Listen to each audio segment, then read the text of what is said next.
Senator West. I have a question, Don. You know, you asked a question about bipartisan participation. Now, you know, let me give you a perspective. I think parents should have a right to participate in their children's education and provide direction. All right, let's start off that way. Here's the issue, though. The issue, one of the issues. The issue is whether public schools, which we are constitutionally required to do, are getting the same resources, number one. Number two, when we look at vouchers, and this is not towards Creighton at all, because I pretty much know his heart. When we look at vouchers, we look at the history of them.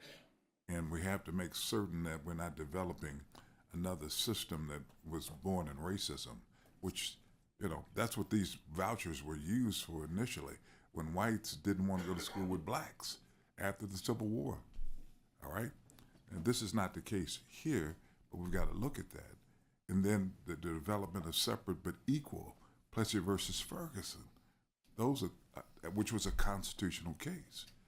And legislatures, state legislatures, put in place these particular programs. And so we that are kind of, I guess you could say, somewhat cautious about these particular programs have to kind of take that into consideration, because state legislatures develop these programs. And you look at the journals of the Texas legislature, they were right involved. They were involved in it, not wanting to go to school with black kids.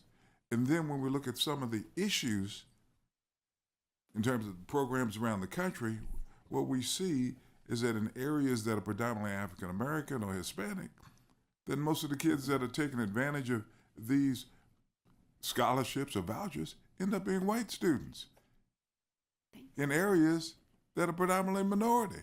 Those are the issues that we're having to look at. Now, the votes here to pass it? Yes, just like they were back in 1865 and 1866. Oh, come on. Okay? That's a little far. Well, no. Senator West. You said, well, you may think it's far. It's a perspective. I'm telling you, that's way beyond what's taking place with this committee. No. And I think an unfair statement. Well, and you can have your perspective on it. And I can have I have it. All right, fine. I know that's not his heart, okay? But that's what we have to take. But let me give you a consideration. perspective. May I do that? Sure, you can. Go ahead. And this country has been imperfect from day one. But as you look at the progress we've made with race relations and the rest, I agree. it was led in large measure by preachers who preached the gospel. It wasn't done by politicians. Exactly. It was a move of God in people's hearts. But you need to always remember it was a majority of whites that passed those laws that reversed all that. And so if you're not careful, you're going to throw a wedge in this thing and corrupt it. Hold it. I'm not trying to throw a wedge. Hang on.